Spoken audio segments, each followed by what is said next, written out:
আসসালামু আলাইকুম। আমাদের নতুন একটি ভিডিওতে আপনাদের সবাইকে স্বাগতম জানাচ্ছি। আজকে আমরা যাচ্ছি টিবাদের উদ্দেশ্যে। আমার ম্যাচমেট নিলয় ও কিন্তু বলল যে আমরা চলো আজকে টিবাদে যাই। যদিও এর আগে আমরা কিন্তু বেশ কয়েকবারই কিন্তু প্ল্যান করেছিলাম যে টিবাদে যাবো কিন্তু যাবো করে কিন্তু আর যাওয়া হচ্ছিল না। এর আগেও আমরা কিন্তু টিবাদে যাবো করে কিন্তু বেশ কয়েকবার মুক্তমঞ্চ থেকে ঘুরে গেছি, কারণ সন্ধ্যা হয়ে গেছিল বলে কিন্তু আমরা চলে গেছিলাম। তো আজকে আমরা ঠিক করলাম যে আজকে আমরা কিন্তু যাবোই। সেই জন্য আজকে টিবাদের উদ্দেশ্যে রওনা দিয়েছিলাম, কিন্তু দুর্ভাগ্যবশত আজকেও কেন যেন দেরি হয়ে গেল। কিন্তু আমরা কিন্তু প্রতীক্ষা করেছিলাম যে আজকে কিন্তু যাবোই আমরা কিন্তু টিবাদে। সেই জন্য আমরা একটা রিক্সা নিয়ে কিন্তু আমরা যাচ্ছিলাম টিবাদের উদ্দেশ্যে। আর আমরা এখন যে রাস্তা দিয়ে যাচ্ছিলাম তার পাশেই কিন্তু ছিল পদ্মা নদী। আসলে রাজশাহীতে যেসব গুরুত্বপূর্ণ পর্যটন কেন্দ্র আছে সেগুলো কিন্তু পদ্মা নদীকে কেন্দ্র করেই, যেমন আইবাদ, টিবাদ, পঞ্চবটি, মুক্তমঞ্চ, পদ্মা গার্ডেন, এমনকি আরো যা যা আছে সবকিছু কিন্তু প্রায় পদ্মা নদীর কাছে অবস্থিত। পদ্মা নদীর কাছে না, একদম পদ্মা নদীর কিনারে অবস্থিত। এখন আমরা যেখান থেকে যাচ্ছিলাম সেটি হচ্ছে রাজশাহীর কেন্দ্রীয় ঈদগাহ মাঠ, অর্থাৎ এখানে কিন্তু ঈদের নামাজ পড়া হয়।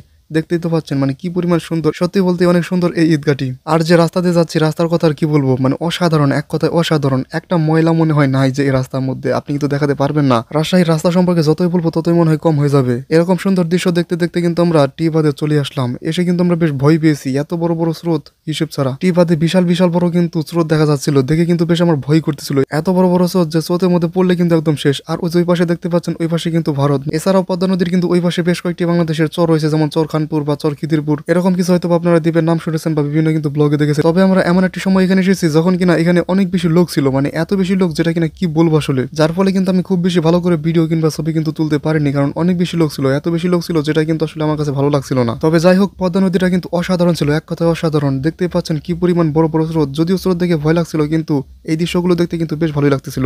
বিশেষ করে কিন্তু পদ্মা নদীর এই দৃশ্যগুলো অনেক সুন্দর ছিল। এমনিতেই বিকেল ছিল বা সন্ধ্যা ছিল, সারি সারি নৌকাপাত এবং নৌকাগুলো কিন্তু একবার থেকে আরেকবারে যাচ্ছে। এইসব দৃশ্যই কিন্তু বেশ সুন্দর ছিল। এদিকে সন্ধ্যা নামলেও নিলয় আমাকে বলতে থাকে আরো কয়েকটি আমার ছবি তুলো, এরকম ভাবে আমাকে খুব জোর করতে থাকে। তারপর কিন্তু আমি ওকে বলি এখানে বসো, তোমার কয়েকটি ছবি তুলি। দেখতেই পাচ্ছেন সন্ধ্যা হয়ে গেছে, সেই জন্য কিন্তু তার মুখও কিন্তু অনেক বেশি কালো দেখা যাচ্ছে। সন্ধ্যা হয়ে যাওয়াতে কিন্তু আমরা আজকেও খুব বেশি কিন্তু ভালো করে ঘুরতে পারলাম না। আর অনেক বেশি লোক ছিল, তো সেই জন্য কিন্তু আজকে খুব বেশি যে ভালো লেগেছে তা না, তবে দিনটা কিন্তু মোটামুটি সময়টা কেটে গেছে। তারপর আমরা রিক্সাতে করে কিন্তু সাহেব বাজার চলে আসি। আর সাহেব বাজার চলে আসার পর দেখেন কি অবস্থা, সন্ধ্যার পর কিন্তু এরকমই প্রত্যেক দিনই দেখা যায় সাহেব বাজারে। আজকের ভিডিওটি এতটুকুই ছিল। তো ভিডিওটি দেখার জন্য আপনাদের সবাইকে কিন্তু ধন্যবাদ। আসসালামু আলাইকুম।